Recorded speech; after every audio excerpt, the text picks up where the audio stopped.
Hey everyone, and welcome back to our H. pylori from Diagnostics to Therapeutics live Q&A driven by popular demand. We had literally hundreds of questions that came in after my H. pylori talk, and so I was like, oh, I guess people are interested. So let's do another free session for you all, get you guys up to speed on how all these treatments can work. And so I have a list of a couple hundred questions. We're clearly not going to get through all of them, right? But I want to try to hit on the biggest themes so you guys can get your stuff answered. And if you have some additional questions that you are wondering about, you're welcome to ask them. I may or may not have time to get to them, but let's let me start. And I pulled up some slides here from the original talk, and let me show you because almost all the questions centered around this one slide here, which is the timeline and how can this really work from a practical treatment perspective. So a couple of quick things to note. One is that, and I don't think I talked about this in the other lecture, is that my experience with H. pylori is vast, for better or worse.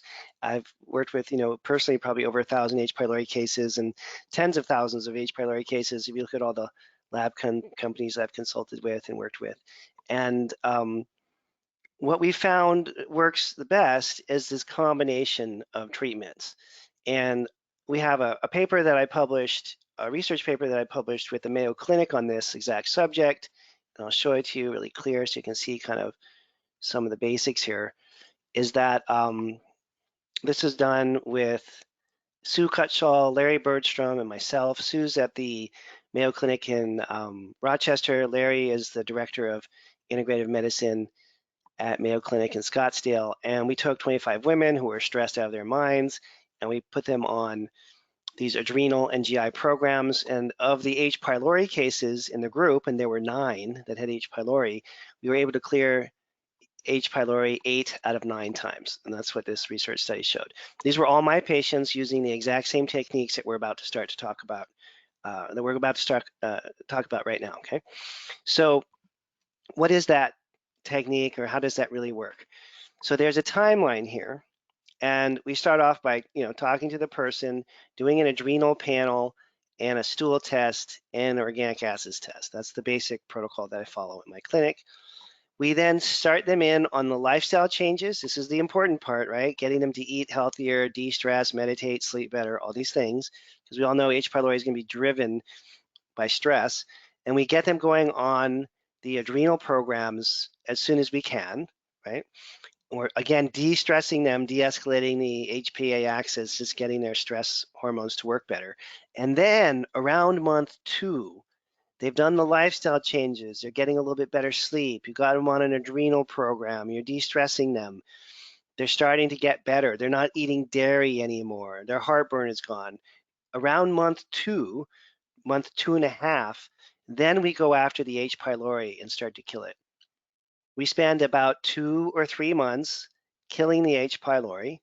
After 2 or 2.5 months of preparation, so we're building up to this, and then when that treatment is done and we feel like, okay, we've got the H. pylori under control, whether you're using medications or whether you're using natural products and herbs, then you wait about an additional 2 months, 1, 2, and then you retest.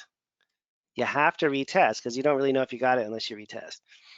Okay, so again, month 1 and 2 are all about lifestyle and getting the adrenals under control, getting the stress regulated. Months 3 and 4 and maybe 5 are about killing the H. pylori. You wait about 60 days to see if the symptoms come back, see how much better they're doing, and then retest somewhere around month 8. That's the general sequence. If the person is married or has a partner or has children, you may want to consider testing other members of the family, because you can give H. pylori to someone by kissing them. You can, pick it up from food. There's a lot of different ways you can transmit it, but or pick it up. But in general, you want to screen other family members. That was a question that came up a lot as well. And then the products that I actually use and the way I want to try to, describe this in a kind of a sequence manner. Oh, and I forgot one of the sequence things. If if the person has multiple infections, H. pylori and yeast, H. pylori and C. diff, H. pylori and a parasite, H. pylori and anything else, I was trained by Dr. Bill Timmons to always treat the H. pylori first. And I've just stuck with that for 30 years. It's worked really well for me. It worked for Bill for 30 years. So that's just what I do. Why? I mean, when I was a young doctor, he just looked at me and said, you start with H. pylori, start with the stomach, work your way down. I was like, okay, that makes sense. So I've just always done it that way. Start with H. pylori, clear that, then go after the parasite. Start with H. pylori, clear that, then go after the yeast. Don't try to do H. pylori and a parasite program at the same time. That's not going to go well for a lot of people. They're going to get sick from that. Don't try to do H. pylori and a yeast program at the exact same time. It's like one infection at a time, okay? One infection at a time. And if you, the more emphasis that you put on the preparatory work prior to doing the killing, the more likely the killing is going to work. The best example I can come up with for this is from World War II. The Americans, the British, the Canadians, we decided that the idea of Nazi Germany taking over all of Europe was not cool. So we sent this armada on D-Day to attack the Germans on the coast of France. And the Germans had about 50,000 guys there. Not a lot. It was lightly defended, one might say, because they were fighting the Russians on the Eastern Front. They had other problems. But anyways, did we send 50,000 guys to attack the 50,000 Germans? No. We probably would have lost, or maybe it would have been a tie. It wouldn't have worked. We sent over 500,000 human beings across the English Channel on boats, in planes. I mean, I was going to say some of them swam. Nobody swam, but we just crushed the Germans. I know a bunch of people died on Omaha Beach and Utah Beach, but really just a couple guys, like a couple thousand people died. In general, this massive armada just crushed the Germans. So did they just like, decide, oh, in 1943 we're going to try? No, they didn't. They spent years planning this thing. And then the killing of the Germans was successful. It's the same thing with H. pylori. If you just try to kill H. pylori off the bat and you make it a fair fight, you're not going to be very successful. You're going to have recurrent H. pylori infections all the time. People are going to come back and say this didn't really work. And if you're using antibiotics, it's even worse, right? Because then the bugs get treatment resistant. So you want your armada, you want your 500,000 human beings with thousands of planes and boats just to crush the H. pylori. It's not going to be a fair fight. And that preparation is the first 2 or 2.5 months where you put them on an adrenal program. You get them to eat healthy. You get them to meditate and sleep. That is not just killing time. That's the Allies, in the 1943, 1944 years, early 44, building up this massive armada. Okay, you got to do that preparatory work, or your H. pylori treatments are going to be really inconsistent. That's one of the main problems I see. By the time you get to killing the H. pylori, you should have everything going in your favor: upregulation of secretory IgA, an ability for the body to be less inflamed, the immune system is starting to perk up a little bit, and then you do the killing part. Okay. And so it usually takes about 2 or 3 months to do the killing if you've done the preparatory work. I don't know what happens if you don't do the preparatory work. I don't know, because I've never done it that way. So it probably, I don't know how long it would take. It could take forever if you don't do the preparatory work. So preparatory work is an adrenal lab, de-stressing, and lifestyle changes. So once you get to the point where you want to kill, again, we're 2.5 months in. Get a product that has mastica. Many companies carry mastica. I like to use, and this is a very strong dose of mastica, 1,000 milligrams either 2 or 3 times a day. Now, you're going to have to look at the label of the product, and maybe the product has 200 milligrams of mastica, so they need 5 pills. Maybe the product has 500 milligrams of mastica, so they have 2 pills. I'm not doing the math for you here. I'm just saying 1,000 milligrams of mastica 3 times a day, okay, for 2 or 3 months is typically enough. I usually shoot for 2, but let's say 2 to 3 months. 2 months is ideal, okay? Then, in addition to the mastica, you need the stuff that's going to calm down the stomach, like DGL. You need, the ancillary stuff like zinc carnosine. You need, you might use the glutamine-based powder. Heck, you might even use some probiotics. You have a whole bunch of options there for the extra stuff. I like to keep it simple, and I'll usually use the Master Cup plus one or two other products. Something that, if you look at the labels, it might have slippery elm in it, or all the things, or some people like curcumin these days. So something that's really highly anti-inflammatory, that's going to calm down that stomach lining so that the mastica can get in and kill. Okay, so that's kind of paired together. Now let me take probiotics out because I don't usually use them then. Usually I do this. So it's the anti-inflammatory phase and the killing phase. Once you're done with that, then you can hit them with the probiotics. So that would be Sac Boulardii. So this would be this is the first 2 months here. Okay, first 2 months. First 2 months. I mean, if you're lucky, this goes quickly. 2 months is fast, right? If you're not lucky, you maybe have to repeat the 2 months a second time.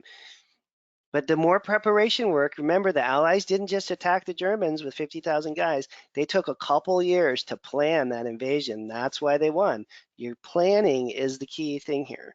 When I was in my, I'm old now, I'm in my 50s, like late 50s. When I was in my early 40s, I took 3 children on a ski trip. And this is a true story. My 2 stepkids and my son, they were all like, I don't know, 9, 10, 11 years old. Just a stupid ski trip for a stupid weekend. And I counted this. I spent like 6 or 7 hours preparing for this ski trip. Like, I had to get all the clothes out, I had to pack the whole thing, get the skis fit. Oh, my boots hurt. I don't like the boots. I spent like physically a whole day of my time to get ready for this ski trip. We got to the slopes, and by the first 10 minutes, one of them is crying, the other one is cold and wants to go in. But the key to the story is that ski trip took massive amounts of preparation. The amount of time we were actually on the snow was like very little. So it's the same thing with killing H. pylori. Don't think about the killing as the main event. It's not. Right? It's the preparation that's the main event in all this. So this would be the second phase.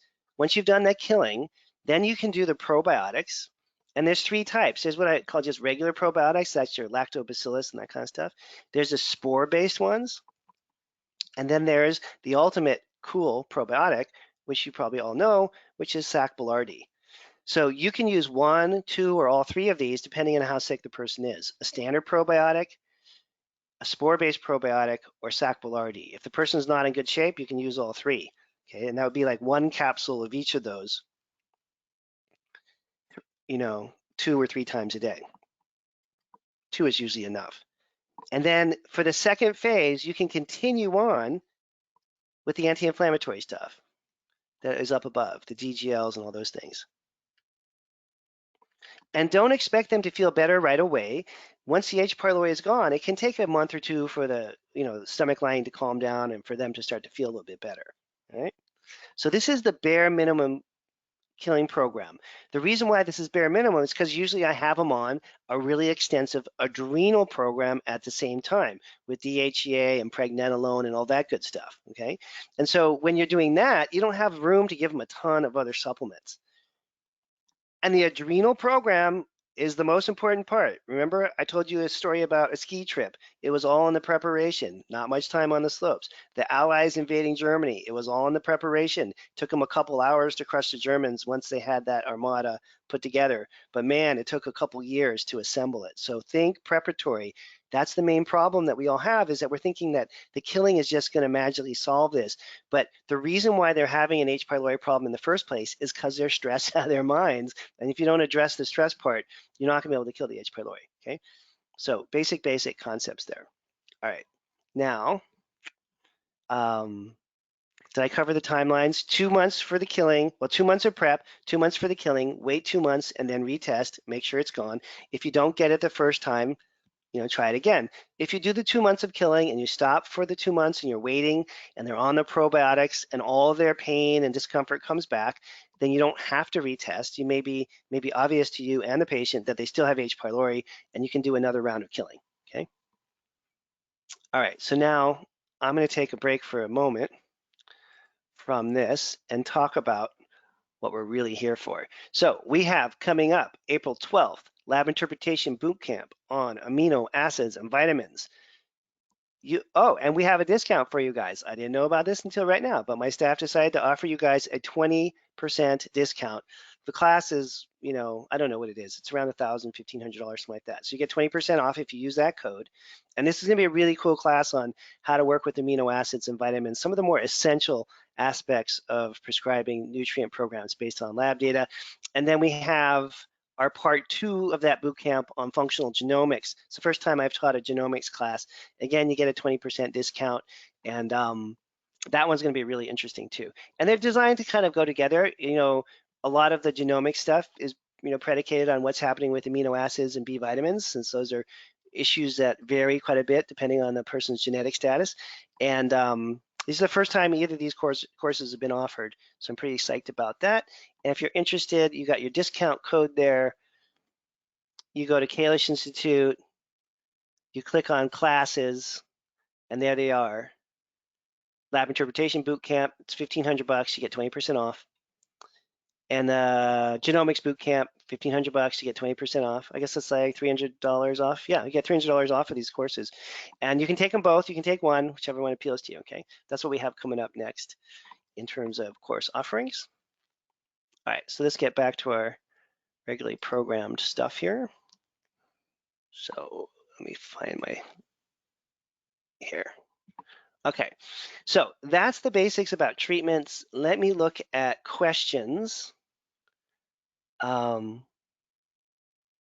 You can, and there's some new questions that are coming in. Let's see. About the different types of testing.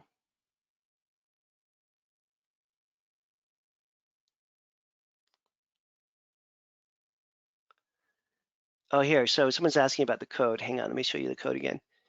My staff just put this together. They didn't ask me, they just did this.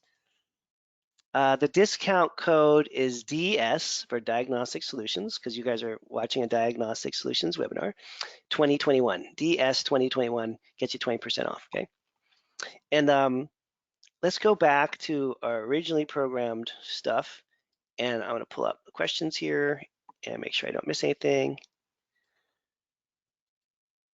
So I just covered about 80% of the questions with what I just said, but I wanna make sure that we have the others. Mastica at 1,000 milligrams 3 times a day is a lot of mastica. You can start with a much lower dose. That's the full dose. Think of it as the full dose. And you can always start low and ramp the person up, right?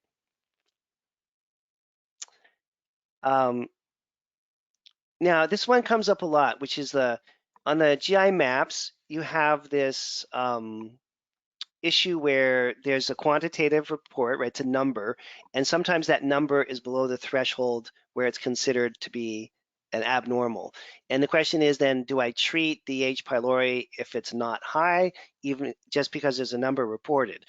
And if you want my personal opinion on it, this is not founded on science, it's just founded on 30 years of me doing this stuff, is if I have a remote chance to treat H. pylori and I see any number there, I'm gonna try to get rid of it with the herbs.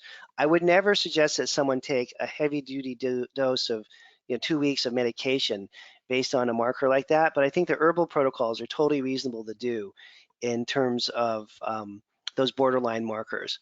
And because H. pylori can cause so much damage and so many problems, it's just worth getting rid of it. And I know in some people it can be healthy or good for you, but the stressed out sick patients that we're working with, they cannot handle this infection. It just screws them up. And it's worth using the mastica and trying to clear it out. I have regretted a lot of things clinically, like tried things and they didn't work. I have never regretted in my whole practice, ever. I'm just thinking about this now. I've never regretted trying to get rid of H. pylori in a patient, except when I used to refer out to medical doctors a lot for antibiotics, and they had a mild version of H. pylori. They took these really strong antibiotics and they got sick from the antibiotics. That's a negative. I did that like twice. And then I was like, maybe we should try to use the herbs first and only use antibiotics if we have to, if there is absolute sense of urgency and desperation, if we have to, right? Now, another very reasonable question or series of questions has come in, which is a relationship between H. pylori and blastocystis hominis. And I don't know why this happens, but those two bugs are paired together often. So you'll see H. pylori positive on the lab, along with the blasto. There's some doctors, my old good friend, Dan Bivens. I don't know if you guys ever knew Dan. He died. He's a young guy. He's like, I think he was younger than I am. He died really young. It's really sad. Anyways, Dan Bivens, smart guy, worked in one of the labs and was a consultant for the lab for years and years and years. He would always just treat the other one if he saw the first one, right? So he would say, Dan, if I see blasto, I suspect H. pylori is there and I usually treat for it. If I see H. pylori, I suspect blasto is probably there and I usually treat for it. And this was a guy that worked at one of our well-known labs for at least a decade. He saw tens and tens of thousands of these labs. And so H. pylori is often paired with blasto. So if you see H. pylori, suspect blasto, even if it doesn't show up in the lab. And if you see blastocystis hominis, suspect H. pylori. Whether you want to go all in like Dan Bivens did and just treat them both no matter what, that's a little extreme. I don't do that, but I suspect one when I see the other. And if there's any hint of the other one, then you're going to want to treat them both. I have no idea why those two come together all the time. Absolutely no idea. But anyways, that question was asked a lot. Let's see. And this is the question too. Like, does H. pylori exist outside of the stomach? I don't know. But what does H. pylori do? Maybe that's a deeper way of asking that question. So one of the things that H. pylori does is it destroys the stomach's ability to digest proteins, right? Or damages the ability to digest proteins. And when you can't digest proteins very well, then what happens? A lot of really bad things. And I talked about this a little bit. So when you can't break down proteins real well, you can't get enough amino acids to start to assemble proteins in your body. So we're talking about proteins that you eat, broken down in your stomach, not so great a job there. Then the amino acids are not available. So then what is it that you cannot make if you have H. pylori? Well, you're not going to make things like hemoglobin because those are proteins. You're not going to make insulin that well because that's made from amino acids. It's a protein. You're not going to make pyruvate dehydrogenase enzymes. This is one of the central regulators of human metabolism. So you could end up getting fat from H. pylori because you can't make pyruvate dehydrogenase enzymes very well and your metabolism is all screwed up. You could end up with an immune problem because immunoglobulins are made from amino acids, right? So this is why H. pylori is so slippery, is that it's an infection in the stomach, but it can manifest in a gazillion different ways depending on what's going on with that particular patient. And if their ability to absorb protein, break down that protein into amino acids isn't working that well, you're going to have a whole variety of problems, okay? All right, so let me go back and I'm scanning the questions just to make sure I'm covering all these. I do encourage people to be tested in the family. And this is all predicated on lifestyle, right? If the person's stressed out of their mind, that's when the H. pylori is going to flare and cause problems. And if you're treating H. pylori and it's not going away, run an adrenal panel, work on their cortisol and DHEA. Use pregnenolone, use DHEA. If you don't know how to do that, take one of my classes. I don't know if we have like a master class in that, I think, on adrenals. But try to figure out how to treat the adrenals properly with DHEA and pregnenolone. It's right out of that Mayo Clinic study that I just showed you. It works really well. 8 out of 9 times you're going to get the H. pylori, okay? And remember that any infection that affects your stomach can affect whole wide parts of your body. So you're going to see, like, I say this all the time in my mentorship class. Like, I want to sit down someday and just write a book about stuff that got better after I treated H. pylori. Like, if I told you the stories, you would think I was crazy and I would lose credibility. Let me just say it that way. I have seen the strangest, most complicated things go away spontaneously as soon as H. pylori was eradicated. And not like once, but like over and over and over and over. At this point, I'm a little jaded. At this point, it's almost like an entertainment thing for me. I'm like, oh, you have H. pylori? Well, that's interesting. Let's put you on this program. And I don't say anything, obviously. Let's check back in 2 months. And I'm just waiting to see what the heck changes, their anxiety or their toenail fungus. It's an infection that can cause such a variety of problems. You wouldn't believe it until you start to see it, right? Let's see. I think I'm going through all these other questions, make sure so when people use the antibiotics, usually it's for 2 weeks with a Prev pack. When we do the herbs, we want at least 2 months, sometimes 3 months if it's more extreme. And I always treat whether the GI map says that it's a low positive or a high positive, whether there are virulence factors present or not.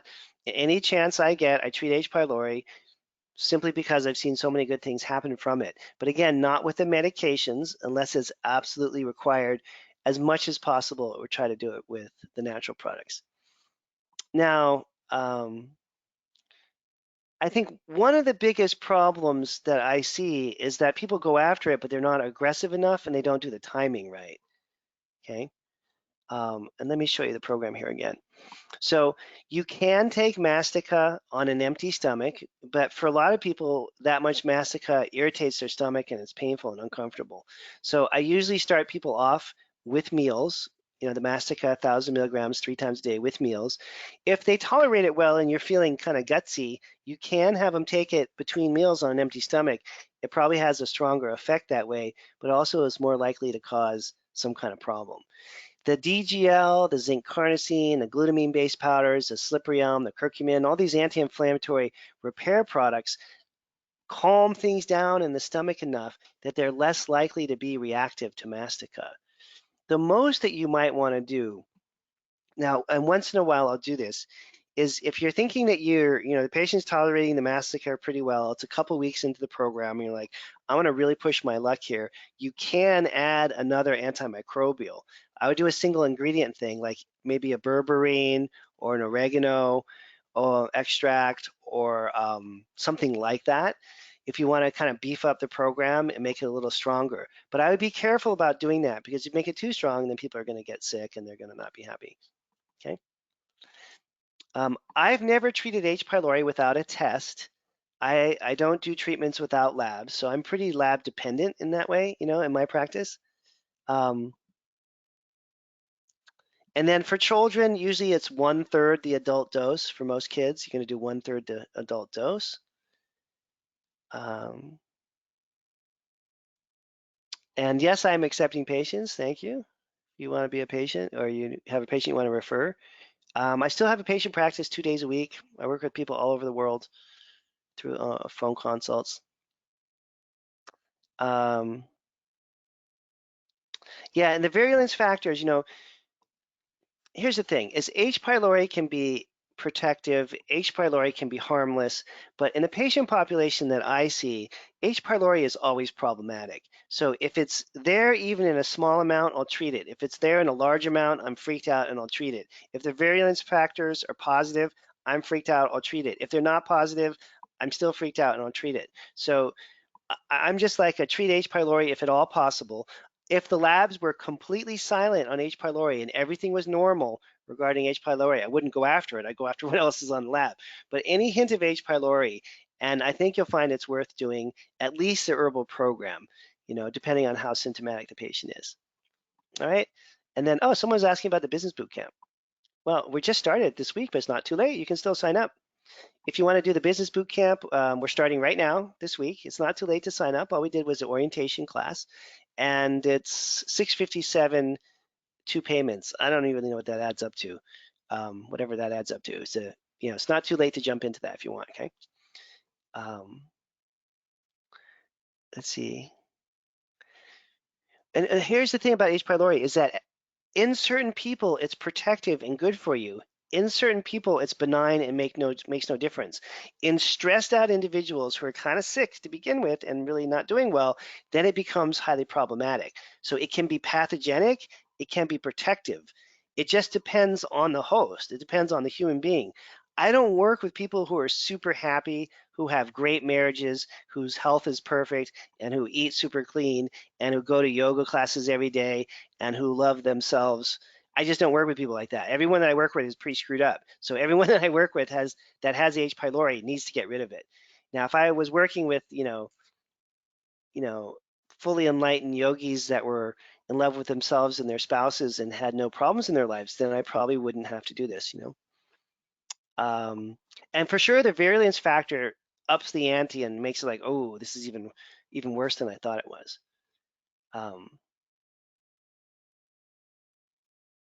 Let's see. I'm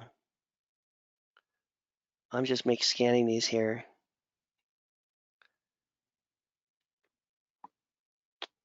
Now, you know, I don't know. I thought about this a lot. I don't know how much diet makes a difference. You know, I know that a lot of people with H. pylori are provoked in a negative way by gluten and dairy. That's been pretty obvious.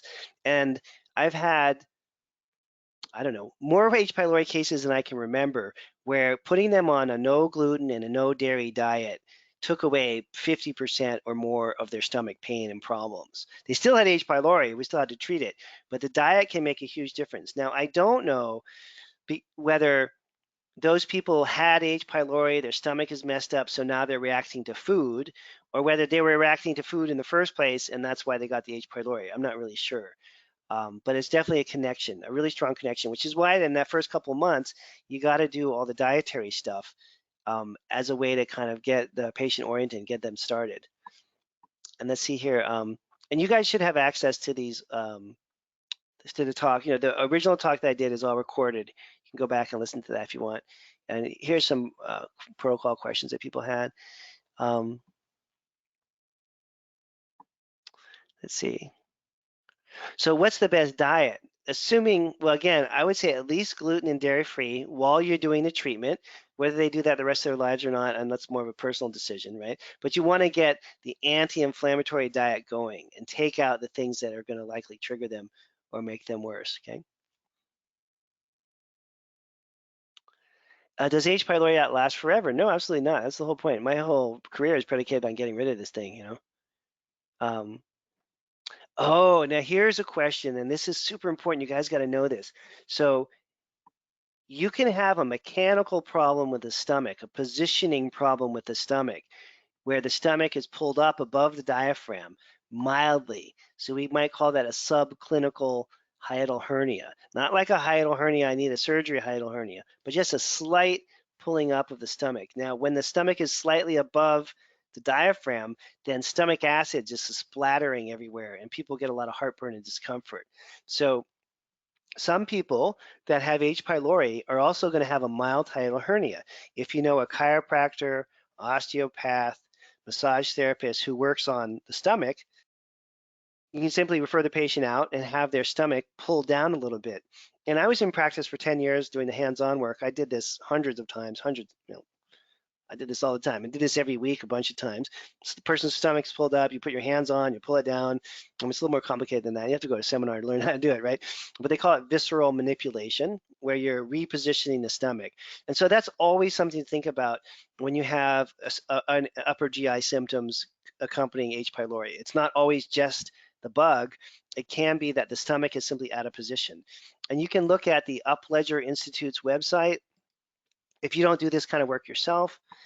And I refer probably a couple patients a month out to Upledger. So the Upledger Institute website, upledger.com, go to find a therapist. You type in the location, United States. I don't know, let's just say Chicago. I'm thinking about Chicago because my son just got into the PhD program there, which is pretty cool. It's one of the best physics departments in the world. Okay, and you can look up here and you'll see VM stands for visceral manipulation. So this person's taken a whole bunch of these classes, VM1, VM2, etc. Okay, so that would be a good person to refer to. And you're looking basically for people who have VM after their name, visceral manipulation.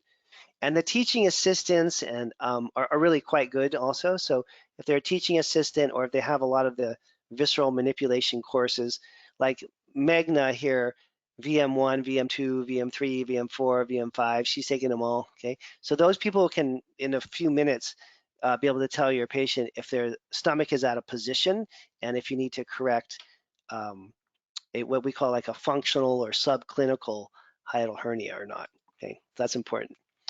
All right. I'm just going back still over the old questions. I hope I get them all. Oh, so with HCl, be careful with HCl because it might mess their stomach up even more. So I never give HCl in people with H. pylori because oftentimes it just backfires. They don't feel very good. I just try to kill it first. But you could give it. Just be a little careful. Um, okay, let's see. So just make sure that you cover the structural and mechanical part. Okay, I think I've got most of these covered. Now, let me look at the new questions that are rushing in. I don't know why this subject generates more questions than anything else we ever do, but it does.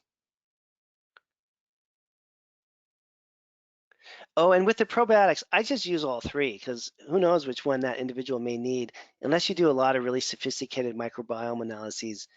Even then, I don't know that you can tell really, okay? Um, Now, if the patient does a standard H. pylori test, and there's many different kinds of tests, right? There's endoscopic exams, there's a breath test, there's blood tests, there's stool PCR. They're all are going to look at, look for H. pylori in different ways. And so with the endoscopic exams, they can miss it easily, right? Because they don't look at the entire stomach. They take little portions of the stomach and look at it. The breath test is in general just for acute infections, for recent ones, not for chronic ones. And then with the blood test, the antibodies can drop down, right? So you can miss it on a blood test easily if it's been there for a long time. The antibodies rise obviously when you first get it, but if the person got H. pylori 15 years ago, you may miss it. So the stool PCR testing is a definitive way to find it. And many times, especially if it's a chronic infection, the stool may be positive, the GI map may be positive, which means that they physically saw it in the stool with this DNA amplification technique. That's not an ambiguous kind of identification technique, right? That means they have it. But the blood test may be normal because the antibodies have dropped down after all these years. The breath test might be normal because it's not an acute infection. It's not a recent infection. It's been there for decades. And the endoscopic exams can be normal because they just didn't get the right portion of the stomach where the infection is. So if the PCR is positive, they have it, but all these testing techniques have limitations, right? But if your PCR is positive, then they have it. And if they go to their regular doctor and they run one of these other labs and they miss it on that lab, then that's kind of understandable, right? Um, all right.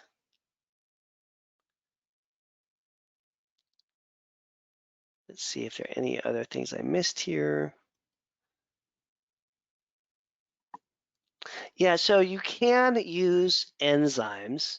You can use HCl. You can use gallbladder support. Be careful with the betaine HCl because it may irritate their stomach. So just have to warn people, if this hurts, don't keep taking it. Enzymes are probably a little safer, and gallbladder support is probably a little safer. There are also, many of the companies that we work with also use really combination products that have a little HCl, a little digestive enzymes, and a little gallbladder support all together. Those are usually pretty well tolerated because there's not a ton of any one ingredient. Um, I use those less and less now. They do give symptomatic relief, but I'm more interested in trying to kill the thing. So, and there's usually so many adrenal products, I've got them on already, that I have to be careful in my practice, not overwhelming people with too many supplements, and that can be a problem for patients. And so sometimes I'll skip those, um, you know. Um, And so I've used the exact same H. pylori protocol that Dr. Timmons taught me in like 1994. Okay. I'm not a very creative guy. It worked for him for decades. He was this old man when I met him. He seemed so old. He had gray hair. He's kind of wrinkled. And Dr. Bill Timmons shows up in my clinic. I'm like, oh man, this guy's the guru naturopath. At the time, he was like the GI guy. And I'm like, well, what do you do for H. pylori, Bill? And he's like, well, Danny, he used to call me Danny or Danny Boy, which is kind of cute. He's an Irish guy, right? Timmons. So he'd be Danny Boy. Hey, here's my program. This is what I use for H. pylori. Good luck. And I've used that exact same protocol since 1994. Haven't changed a milligram. I didn't make it 800 milligrams of Mastica. It's the exact same program. It just works so well for me. You know, I never changed it. Now, it doesn't always work in the first 2 months. Sometimes you need to stop, give the person a break, go after the blasto maybe, come back, give them a little rest, go after the H. pylori again. I mean, it's not always going to work in the first 2 months, okay? Let me see, I'm just looking at some of the questions, making sure. And I know I'm not getting all of them. I'm trying my best, but there's literally hundreds of these.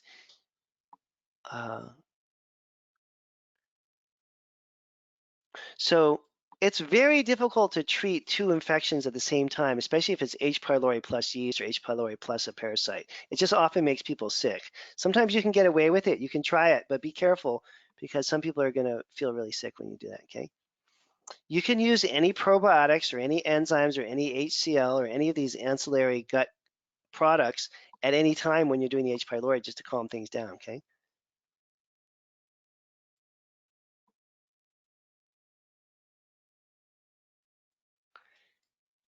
So if they, in terms of the visceral manipulation, I guess you ask them a little bit about the history. If they're not really resolving as quickly as you would think, um, some maybe it's a little bit of intuition there. But if there's a really strong pain component and a really strong esophageal reflux component, then I consider getting them evaluated for the visceral manipulation.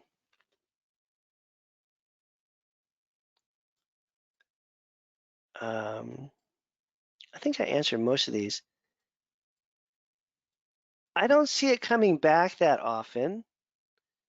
When we're treating family members, I try to be as nice about it as possible and just say, hey, your wife, Mary, is going to be doing this H. pylori program.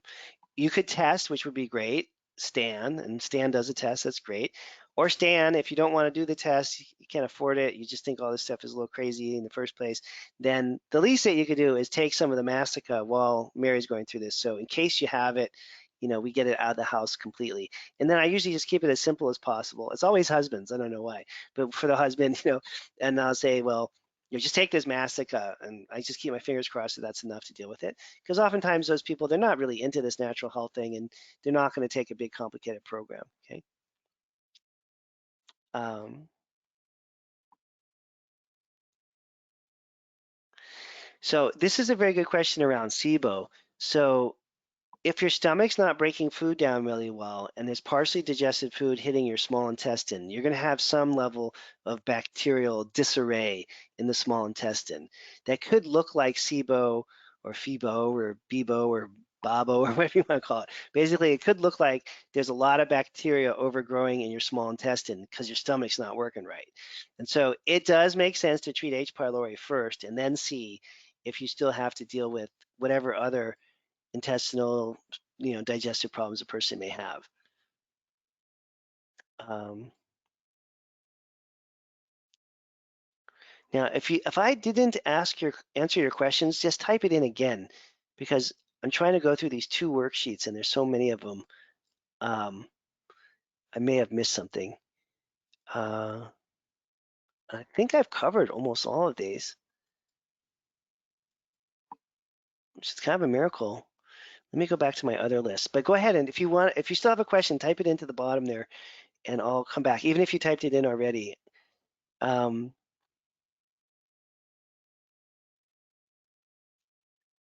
let's see. Yeah, children are difficult. For children, I try to find like the liquid forms. There's companies that make liquid antimicrobials. I don't think there's any liquid mastica. There's also teas that can be effective against H. pylori. So you have a couple options there. Um,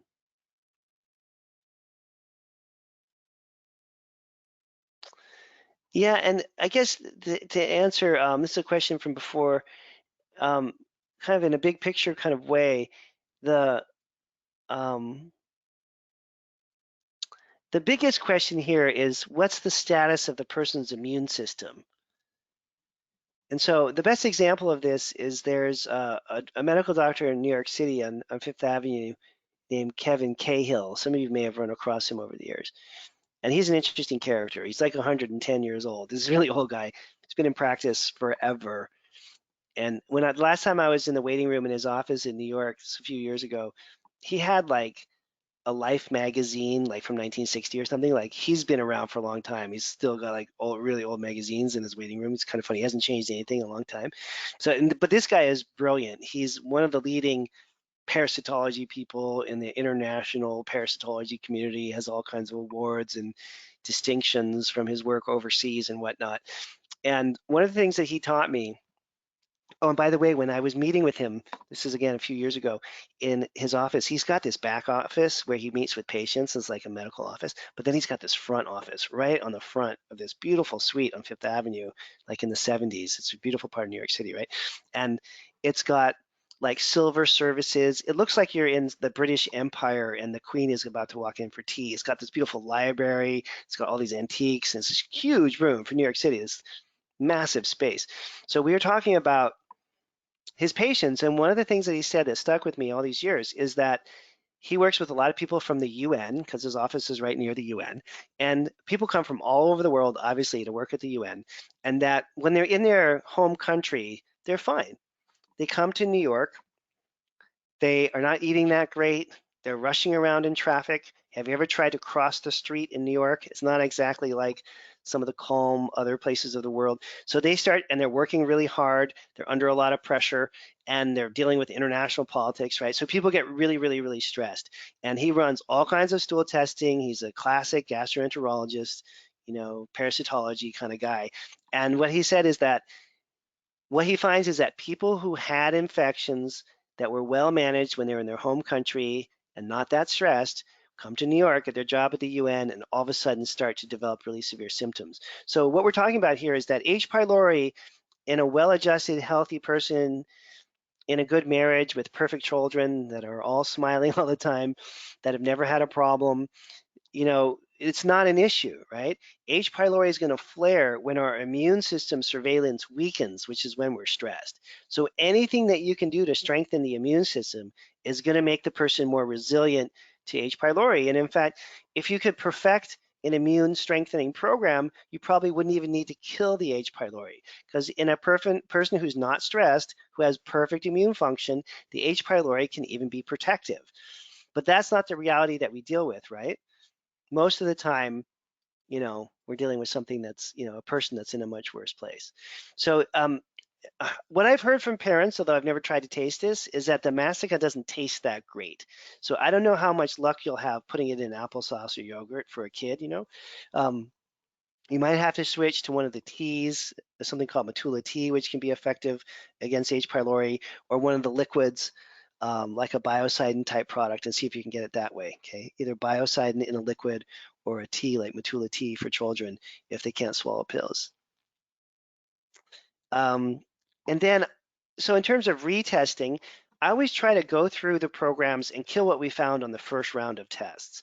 So let's say there's multiple infections. We would go after the H. pylori, maybe go after a parasite, go after some yeast, get everything that's on that initial test treated, then stop, wait for the 1 or 2 months of sort of incubation time for these things to regrow, and then go after the retest, right, and see what you've done, see how much benefit you've gotten.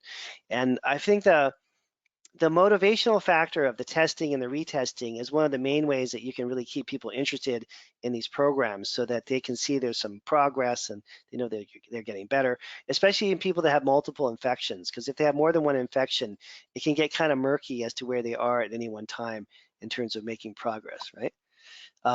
And then in terms of the adrenal lab testing, I use 2 companies. There's one called Labrix. You can get that through Doctors Data. And then there's Genova Labs has a good adrenal panel as well. And then the organic acids I get from Genova. And we're also doing a lot of what are called ion panels now in the Kalis Institute classes. And those are also from Genova. I think I'm covering most of these here. I'm just looking to make sure. And again, if I missed your question, because there's hundreds of them floating around, I have 2 spreadsheets open here, just send the message in again and it'll pop up at the bottom. I can read it. We got another minute or two. JE's asking, hi JE, haven't talked to you in a while, about the boot camp. So the boot camp in April, amino acids and vitamins, covers the first 4 pages of a typical ion panel, which are all the amino acids, and then how amino acids form proteins, how protein folding works, how there's a protein production version of what amino acids do. There's a non-protein function. So like, for example, tyrosine is a good example. If you're stressed out of your mind, your tyrosine levels can drop because you make tons of catecholamines. If your tyrosine levels have dropped because you're stressed out of your mind, you're not going to be able to assemble proteins in the body. Which proteins? All proteins in the body, because you need tyrosine for every single protein in the body except for collagen. And so we really get into looking at differentiating between amino acids and saying, this is an amino acid's role in producing proteins, and this is a non-protein role of amino acids. Like in the tyrosine example, it would be making dopamine, epinephrine, norepinephrine, right? So another example, glycine. You need glycine to produce proteins. Which proteins? All proteins, including collagen. Glycine is an important part of collagen, right? But you also need glycine to make bile acids and bile salts all work, right? It's important. It's critical for your gallbladder. You also need it to make hemoglobin. You also need it to make carnitine, which is how you burn fat. So there's protein production roles of amino acids, making proteins, all the proteins in the body, and then there's the non-protein roles that are equally important, okay? Here, let's see. So with the visceral manipulation part, if you're seeing a patient in person and you have them, you would touch their stomach area and see if there's a lot of pain and discomfort there, a lot of gurgling and discomfort. And a lot of tension in the diaphragm. That's an indicator that they could have a hiatal hernia, okay? And you can usually palpate it and just feel it, because just like a muscle spasms, you'll feel the diaphragm spasming, which is what's pulling up the stomach in the first place. And if that's going on, then they need the visceral manipulation to accompany or to complement what you're trying to do with the other stuff, with the herbal products. So what's a reasonable time? This is from Peg. What's a reasonable time in relation to SIBO? So here's my take on SIBO. With SIBO, you should rule all this other stuff out. So get the stomach working, get rid of the H. pylori first. Get the gallbladder working. That's super important, because if you don't make enough bile, or you don't make bile properly, you're going to have a massive overgrowth of bacteria in the small intestine, because one of the main roles of bile is to destroy the destroy bacteria in the small intestine. So that's super important. And then you always have to treat yeast or fungal overgrowth. So if you've got great stomach action, you've treated the H. pylori, you got their gallbladder working well, and they got plenty of bile, and you got yeast under control, then you can look and see, after a month or two of all those treatments, is there still a problem with SIBO or not? And if so, then you can treat the SIBO. But the SIBO will just keep coming back if they have an H. pylori problem, if they have a yeast problem, or if they have a gallbladder problem. So deal with those up front. Even if the SIBO test is positive, get those cleared up first. And if they're still struggling after you got rid of the H. pylori, got rid of the yeast, got the gallbladder working right. Gallbladder is the one that people usually forget, so don't forget the gallbladder part, because the bile hitting the small intestine nukes a ton of bacteria. It's one of the roles of bile, right? If all those are working well and they still have a SIBO problem, then you can treat the SIBO. And I think you'll be much more likely to have SIBO success if you get those other issues cleared up first. And then I would wait 1 or 2 months after these other treatments to see if the SIBO is going to go away or not, okay? All right, I think we got all the questions answered. And we have, let me see here. This is really one of the more fun things I've done in a long time. Quick reminder, if you guys want to do our lab interpretation boot camps coming up April 12th, there's a discount code DS2021, and we have our functional genomics boot camp in June. Again, discount code, you get 20% off, DS2021. And you want more information on those, just jump over to our website, which is strangely titled kalishinstitute.com. Sorry, it's not a very creative name. It's the best I could come up with, all right? And click on classes, and you'll see we just started this business class right now, But the lab interpretation bootcamp, super excited about. Okay, this is the first time I've taught these courses, and they're 2-month deep dive intensives. They're not too expensive. Okay, it's $1,500. It's not a huge amount of money. You can really get in and learn some cool stuff. Okay. All right. Take care, everyone. We'll catch up with you all next time.